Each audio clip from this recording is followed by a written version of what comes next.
Hello दोस्तों, क्या हाल है आप सभी के। तो आई होप आप सब अच्छे होंगे। तो आप देख रहे हैं मेरा यूट्यूब चैनल विवेक नेवी व्लॉग्स और मेरा नाम है विवेक यादव। मैं शिप पे एज ए ऑयलर वॉचकीपर सेल कर रहा हूँ। और आज मैं आपको बताऊंगा कि मुझे मर्चेंट नेवी में सक्सेस होने के लिए कितना टाइम लगा और मैंने क्या किया, कैसे अपनी लाइफ को स्टार्ट किया, मर्चेंट नेवी में कैसे आया, मैं पहले क्या करता था और मेरा फैमिली बैकग्राउंड क्या था। आज मैं पूरी अपनी लाइफ की स्टोरी आपको बताऊंगा। तो आप मेरे वीडियो में बने रहें और देखें कि मैंने कहाँ कितना स्ट्रगल किया और कैसे कैसे मैं सक्सेस हुआ और कितना टाइम मुझे लगा। तो चलिए वीडियो को स्टार्ट करते हैं। वीडियो अच्छी लगे तो वीडियो को लाइक करना और चैनल को सब्सक्राइब कर लेना और बेल आइकन प्रेस कर लेना ताकि आपको हर एक वीडियो का न्यू नोटिफिकेशन मिलता रहे। तो चलिए शुरू करते हैं। तो देखिए भाई, मैंने 10th क्लास की है यूपी बोर्ड से। 10th मतलब स्टार्टिंग से बताता हूँ। मैं 8th स्टैंडर्ड तक कॉन्वेंट स्कूल में पढ़ा। उसके बाद 9th क्लास मैं पहुंच गया यूपी बोर्ड का एक हमारे गांव के पास कॉलेज है, ज्ञानानंद चौबीसा इंटर कॉलेज। वहाँ से मैंने 12वीं तक पढ़ाई की है। ठीक है। 10वीं में 10th क्लास में मेरे 63% मार्क्स थे और 12th में 58, मतलब सेकंड डिवीज़न। ठीक है। तो उसके बाद 12th मैंने पास की 2019 में। 2019 में 12th करने के बाद मैं 2020 में उत्तर प्रदेश में मेरठ पड़ता है, मैं मेरठ पढ़ने के लिए चला गया पॉलिटेक्निक करने के लिए। ठीक है। 3 साल की पॉलिटेक्निक थी। 10th स्टैंडर्ड बेस पे मैं पॉलिटेक्निक कर रहा था। फिर वहाँ से मैंने 3 सेमेस्टर किए पॉलिटेक्निक के। उसके बाद मेरे माइंड में आया कि भाई मेरे को मर्चेंट नेवी ज्वाइन करनी है। मर्चेंट नेवी में पैसा है, ये है, वो है, ये सब सोच के मैं मर्चेंट नेवी में आ गया। मतलब आया कैसे, वहाँ से फिर मैंने पॉलिटेक्निक छोड़ दी बीच में ही। ठीक है। पॉलिटेक्निक छोड़ दी। पॉलिटेक्निक छोड़ने के बाद फिर हमारे गांव के एक भाई हैं, उनसे सलाह ली कि कैसे कैसे मर्चेंट नेवी में जाना है। तो मैं, मेरे फादर, हम सब, मतलब मैं, मेरे फादर उनके घर गए, दिल्ली में वो रहते हैं। वहाँ जाके बातचीत की तो उन्होंने फिर ऐसे ऐसे मतलब सलाह दी कि ये कोर्स कर लो। तो वो सब फिर पहले उन्होंने बोला कि पासपोर्ट बनवा लो। तो फिर मैंने पासपोर्ट अप्लाई कर दिया।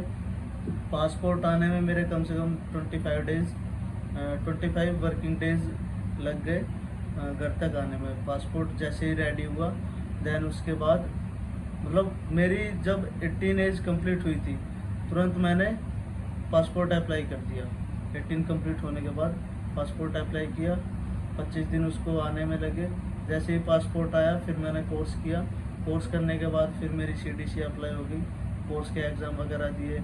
एग्ज़ाम में भी मैं फेल हो गया था। ठीक है। जो एग्ज़ाम था उसमें 5 एग्ज़ाम हुए और दो उसमें से 1-2 में फेल हो गया। तो वापस फिर एग्ज़ाम दिया, फिर एग्ज़ाम क्लियर किया। एग्ज़ाम क्लियर करने के बाद, क्योंकि उसमें क्या अटैम्प्ट मिलते हैं आपको, 3 अटैम्प्ट मिलते हैं। फर्स्ट सेकंड में शायद मेरा क्लियर हो गया था। मतलब कई एग्ज़ाम तो मैंने फर्स्ट अटैम्प्ट में क्लियर कर लिया था, बाकी सेकंड में शायद एक में आई थी, मतलब एक में फेल हुआ था। तो फिर मैंने वो सेकंड अटैम्प्ट किया तो फिर मैं पास हो गया। ठीक है। शायद किसी को नहीं पता होगा, मेरे घर में भी नहीं पता, मैंने बताया नहीं था। ठीक है। तो फिर आज बता रहा हूँ वीडियो में। सेकंड अटैम्प्ट में मैंने क्लियर किया और क्लियर करने के बाद मेरी CDC अप्लाई हो गई। जैसे मेरी CDC घर पे आई, CDC आने में करीब, CDC मतलब क्या होता है, शिप पे आने के लिए डॉक्यूमेंट होता है CDC, कंटिन्यूस डिस्चार्ज सर्टिफिकेट बोलते हैं जिसको। मेरी CDC आई। CDC आने के बाद फिर पता लगा भाई प्लेसमेंट के लिए, मतलब नौकरी के लिए पैसे देने पड़ेंगे। तो फिर मैंने घर जिक्र किया। मतलब मेरे जो बैचमेट थे वो शिप पे पहुंच गए थे, मैं तब तक शिप पे ही था। मतलब सॉरी, शिप पे बोल रहा हूँ, घर पे ही था। तो मैं अपने बैचमेट से बात करता रहा, भाई तुम कैसे गए, कहाँ से गए, ऐसे। तो मैं मोटिवेशन होके फिर मैं मुंबई आ गया। मुंबई के लिए मैंने कितना, करीब जुलाई में मैं निकला था, 10-12 जुलाई 2021 में घर से निकला था। फर्स्ट टाइम मैंने इतना लंबा ट्रैवल किया, वो भी अकेले, दिल्ली से मुंबई तक। फर्स्ट टाइम ट्रैवल किया। 3rd AC का टिकट कराया, तो एक दिन पहले ही कराया था तत्काल में। मम्मी साथ में गई, मेरे शहर पड़ता है गुलावटी, वहाँ मम्मी साथ में गई। मम्मी ने बैंक से पैसे निकाले, मम्मी ने फिर पैसे दिए, टिकट कराया, कुछ पैसे मतलब मेरे को घर वालों ने दिए थे 15-20 हज़ार कि मतलब दूर जा रहा हूँ तो लेके जाऊँ। बाकी मेरे को एटीएम दिया था, मतलब मेरे बड़े भाई ने एटीएम दिया था कि कहीं कुछ ज़रूरत पड़े तो ये एटीएम से निकाल लेना, ठीक है। मतलब मैंने ना भाई जब तक मैंने एटीएम भी यूज़ नहीं किया था कभी लाइफ में, अपनी लाइफ में। जब मैं मुंबई पहुंचा तो मुंबई फिर एक बार मैंने एटीएम यूज किया, मतलब फर्स्ट टाइम तब एटीएम यूज किया था। मेरा खाता भी नहीं था बैंक में, ठीक है। मैं मुंबई आया, मुंबई आने के बाद फिर मैं बेलापुर में रुका। वहाँ रुकने के बाद फिर अंधेरी की एक ऑफिस है, फिर मैं वहाँ गया। वहाँ जाने के बाद इंटरव्यू वगैरह दिया, वहाँ एक कोर्स हुआ। कोर्स करने के बाद फिर मेरी मतलब 20 से 25 दिन में शिप पे ज्वाइनिंग हो गई, ठीक है। वहाँ फिर पैसों की ज़रूरत पड़ी थी, देखो उसमें झूठ कुछ नहीं बोलना, पैसे दे के जॉब मिली थी, ठीक है। प्लेसमेंट का चार्ज लगा था, तो वो मैंने एक भाई था, क्योंकि जब तक मेरा अकाउंट ओपन नहीं हुआ था तो एक पवन भाई थे, उनके अकाउंट में मेरे भाई ने पैसे ट्रांसफ़र कर दिए थे, ठीक है। तो पैसे जैसे ही ट्रांसफ़र करे, सुबह को ट्रांसफ़र किए, वो शाम तक पैसे आ गए। फिर दैन उसके अगले दिन जो पवन भाई थे उन्होंने चेक काट के दे दिया, तो मैंने वहाँ ऑफिस में जमा कर दिया वो चेक, ठीक है। तो ऐसे पैसे का इंतजाम हुआ।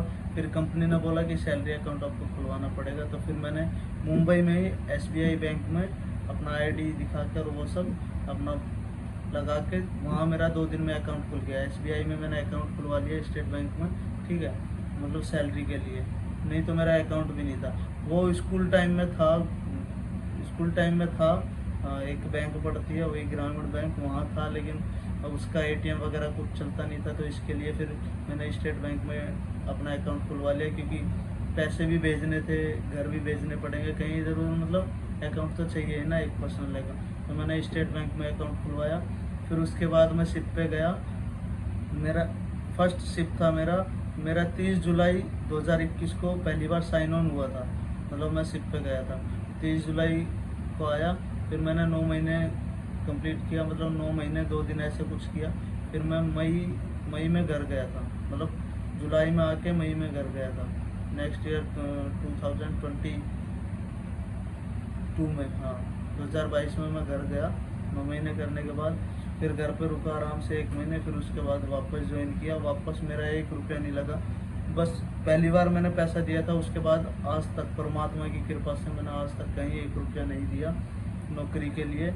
जब भी मैं रेडी होता हूँ तुरंत मेरी ज्वाइनिंग हो जाती है, ठीक है। तो आज तक तो कहीं कुछ पैसा दिया नहीं है, ठीक है। अभी ये परमानेंट कंपनी नहीं है, लेकिन मैं COP के बाद इस कंपनी को भी छोड़ दूंगा, बाहर निकलूँगा। बाहर निकल के मेरे को $1000-1200 सैलरी मिलेगी, मतलब लाख 1.5 लाख तक, लाख 1.5 लाख तो नहीं, लाख 1.25 लाख रुपये सैलरी मिल जाएगी। तो अब मैं बाहर निकलने वाला हूँ। ये मेरा लास्ट कॉन्टैक्ट है, जो मैं इस बार COP निकल जाएगी मेरी। COP निकलने के बाद तुम्हारा वही आराम से उठ जाएंगे, बाहर कंट्री में जॉब करेंगे, ठीक है। उसके बाद भैया मैं शिप पे आया। शिप पे मतलब शिप पे जब पहली बार आया तो मेरे को डर भी लगता था, क्योंकि पानी में कभी देखा नहीं। तो 1 हफ्ता तो मतलब इतना डर लगा, अगर शिप ऐसे भी हिलता तो मैं बेड पे लेटा हुआ हूँ, लगता था कि जहाज डूबने वाला है, ऐसे इतना डर। एकदम उठ के भागूंगा, ऊपर देखूंगा, फिर पता लगेगा नहीं चल रहा है, मतलब बहुत डर लगता था स्टार्टिंग में। 7-8 दिन बहुत डर लगा, लेकिन अब तो ऐसा हो गया, अब तो कोई डर लगता ही नहीं है, चाहे शिप हिलो, कुछ हो, शिप पे पानी आए, कुछ आए, मतलब पता है यार अपनी लाइफ ऐसी है। जब होगा तो कहीं भी हो सकता है, कुछ इंसिडेंट होगा तो इंसिडेंट बता के तो आता नहीं है। बाकी परमात्मा का नाम लेते हैं सुबह शाम, डरने की कोई बात है ही नहीं दिल में, अब कुछ डर है ही नहीं, मतलब पानी से तो कोई डर लगता ही नहीं है। अब स्टार्टिंग में लगता था जब स्टार्टिंग में आए थे, ठीक है। तो भाई मेरे को सक्सेस होने के लिए करीब अभी भी मेरा स्ट्रगल पीरियड चल रहा है।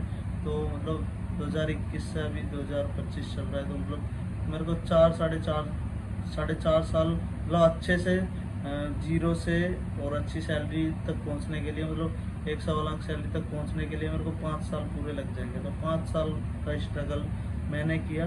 अगर आप भी कोई आ रहे हैं तो सोच समझ के आना भाई, कम से कम 3-4-5 साल स्ट्रगल करेंगे, तब जाके आप सेटल हो पाएंगे। तो अभी मेरा परमात्मा की कृपा से लास्ट साल है स्ट्रगल का, उसके बाद कहीं सेट हो जाएंगे बढ़िया अच्छी सैलरी पे, तो फिर आगे की अपनी जर्नी अच्छे से स्टार्ट करेंगे। अपनी फैमिली के लिए, अपने बच्चों के लिए, माँ बाप के लिए कुछ अच्छा करेंगे। ठीक है, स्ट्रगल किया है, ऐसा नहीं है कि भाई स्ट्रगल नहीं किया, स्ट्रगल कर रहे हैं, आज भी स्ट्रगल कर रहे हैं और पहले से भी स्ट्रगल किया। फैमिली बैकग्राउंड भी इतना रिच नहीं है कि मतलब बहुत ज़्यादा, हाँ ठीक है, मिडिल क्लास फैमिली से हैं, इतना ऐसा भी नहीं है कि बिल्कुल बेकार है, और ऐसा भी नहीं है कि बहुत ज़्यादा एकदम परफेक्ट है, लेकिन बहुत ज़्यादा परफेक्ट हम बना देंगे। ये है, अगर हाथ पैर सही सलामत रहेंगे तो बिल्कुल एकदम परफेक्ट बना देंगे। मतलब हम तो स्ट्रगल करेंगे, लेकिन हमारी जो आने वाली पीढ़ी रहेगी ना, उसको इतनी स्ट्रगल, हमारे बच्चों को इतनी नहीं करनी पड़ेगी, क्योंकि हम करके जाएंगे उनके लिए, इतना तो करके जाएंगे आराम से। अगर 55-60 तक भी भगवान ने ज़िंदगी दी है तो 55-60 साल में इतना कर देंगे कि बढ़िया उनको पढ़ा लिखा देंगे, अच्छा घर मकान ज़मीन वमीन ये सब मतलब कर देंगे, सिस्टम बना देंगे, कोई दिक्कत नहीं है उसमें। ठीक है, तो भाई मेहनत कर रहे हैं, और आप सब भी अगर आना चाह रहे हैं तो मेहनत करनी पड़ेगी। 4-5 साल भाई लग जाते हैं मेहनत करते करते, 4-5 साल के बाद ही आप सेट हो पाओगे। ठीक है, इस लाइन में, मर्चेंट नेवी में एकदम कुछ नहीं होता भाई, किसी भी फील्ड में आप उतर रहे हैं। मैं यूट्यूब कर रहा हूँ तो यूट्यूब में भी मेरे को एक दिन में सक्सेस नहीं मिलेगी, लेकिन हाँ ये है कि मेरे को एक ना एक दिन सक्सेस मिल जाएगी, कोई ना कोई वीडियो मेरी भी वायरल जाएगी, मेरे को भी एक ना एक दिन यूट्यूब पे सक्सेस मिलेगी। ठीक है, तो ऐसे ही मेहनत करनी पड़ती है। देखो मेरे 0 सब्सक्राइबर हैं, उसके बाद 10 होंगे, 20, 50, 100, 1000, 10,000, लाख, ऐसे ही धीरे धीरे मतलब सीढ़ी चढ़नी पड़ती है। ऐसा नहीं होता कि कोई भी बंदा एकदम नीचे से ऊपर पहुंच गया, नहीं, उसको स्टेप बाय स्टेप मेहनत करके ऊपर जाना पड़ता है। कोई भी हो, चाहे आप किसी को भी ले लो, एलविश यादव को पकड़ लो, या कोई भी जोशी ब्लॉग्स है, शिवानी कुमारी है, किसी को भी आप यूट्यूबर को किसी को भी ले लो। ठीक है, यूट्यूब वाले बाबा हैं, सौरभ जोशी ब्लॉग्स है, कोई भी है, सब ने स्ट्रगल किया भाई, बिना स्ट्रगल के कोई आगे नहीं बढ़ा। तो ऐसे ही मैं अपनी नौकरी में भी स्ट्रगल कर रहा हूँ, सोशल मीडिया पे भी स्ट्रगल कर रहा हूँ। ठीक है, कामयाब हुए तो अच्छा, ना कामयाब हुए तो कोई बात नहीं। ठीक है, मेहनत करना हमारा काम है, हम मेहनत कर रहे हैं, उसमें कोई शर्म की बात तो है नहीं। दुनिया सोशल मीडिया पे एक्टिव है आजकल, तो सोशल मीडिया इतनी है कि अगर आप एक बार सोशल मीडिया पे चल गए तो आपको नौकरी करने की भी ज़रूरत नहीं है। 5, 7, 8, 10 लाख रुपए, अब मतलब लिमिट नहीं है भाई, सोशल मीडिया की तो कोई लिमिट ही नहीं है। साला इतना पैसा है सोशल मीडिया पे कि मतलब नौकरी क्या है सोशल मीडिया के सामने। अमन ठाकुर को देख लो, अभी वो घर बनवा रहा है 1,25,00,000 का, और अभी 25 साल 26 साल का बंदा है, बस सोशल मीडिया से मिलियंस में सब्सक्राइबर्स हो गए, फॉलोअर्स मिलियन में, एक शिप पे सेल करता है, एक ऑयलर रैंक पे, जैसे मैं हूँ ऐसे ही वो है। ठीक है, बस कंपनी का डिफरेंस है, वेसल का डिफरेंस है, बाकी देखो आज कहाँ से कहाँ पहुँच गया। बढ़िया गिफ्ट कर रहा है, साइकिल गिफ्ट कर रहा है, बर्थडे पार्टी तकड़े से बना रहा है, बाहर इंजॉय कर रहा है बड़े बड़े लग्जरी होटल में। तो भाई ये सोशल मीडिया ने ही तो उठाया है अमन ठाकुर को भी। ठीक है, तो ऐसे ही हम भी एक ना एक दिन उठेंगे, आप सबका प्यार रहेगा, साथ रहेगा, तो ज़रूर एक ना एक दिन सक्सेस मिलेगी। बाकी मेहनत कर रहे हैं, परमात्मा की कृपा से अगले साल तक कुछ अच्छा होगा और आपको देखने को भी मिलेगा।